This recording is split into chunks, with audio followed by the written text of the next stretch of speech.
here's my thinking on this, right? A football club is not just a jersey. It's not just a company. It's not just even the team that's on the pitch. A football club is actually a set of beliefs amongst a group of people, right? And so long as there are Shells fans, there will be a Shelbourne. That's it. And actually, the idea of having Shelbourne fans is, the club has to, with no Shelbourne fans, there's no club. So for me, it legally reflects what is the actual reality of something, right? Like, the heart and soul of, Manchester United isn't contained in the shares of the company that's floating on the stock exchange. It's in the hearts and minds of the people of Manchester.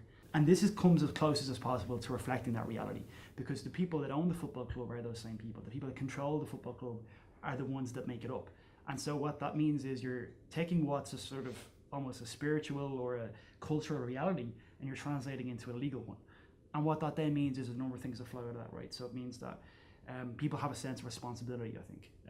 Right now, and throughout our history at Shells, we've been run by like a small group of really passionate people, largely small businessmen, people who sort of put in their own time, money and effort to run it.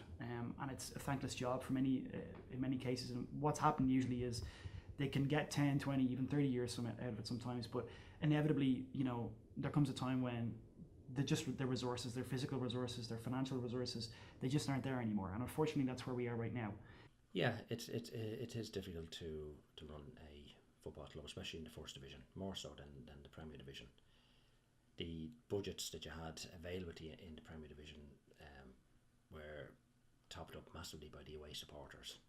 This year, last year, and this coming year, you're working with a budget that you're depending on supporters coming from the UCDs of this world, the Athlons, and whoever else they decide to bring into the first division.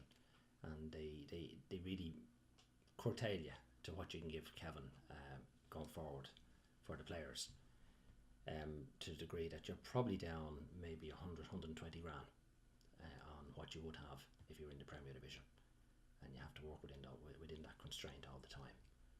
And yeah, it puts massive pressure on you. But it also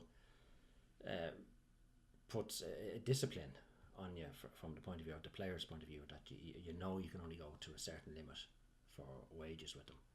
You no matter how good they are, how good you might think that somebody, it kind of makes you put a discipline there, so you won't go beyond that, and that discipline then is passed on to the manager, passed on to Kevin in this situation.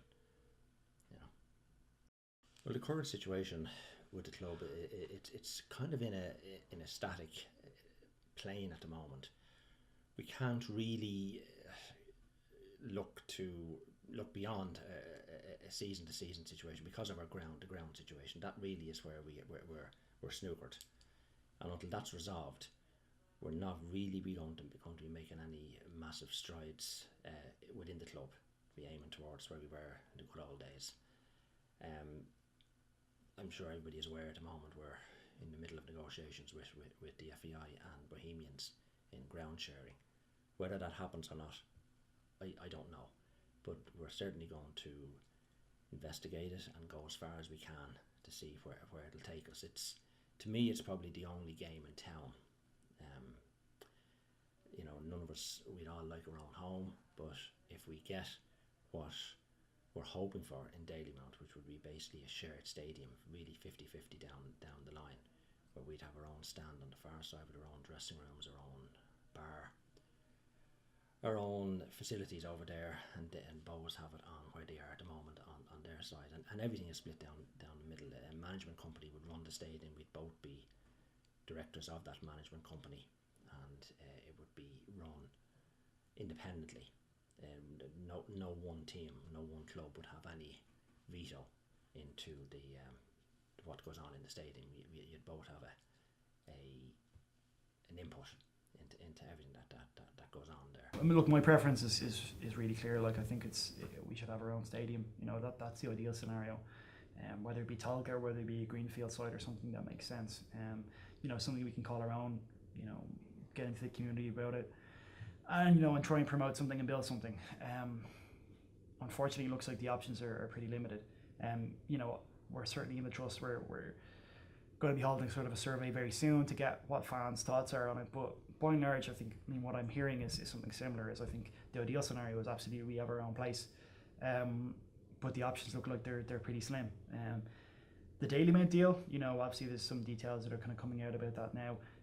I think what's really crucial there is making sure that makes sense for, if it is to be a ground share, it makes sense for both clubs. I think if you're putting ourselves in there as the sort of poor stepchild, I don't think that's going to work.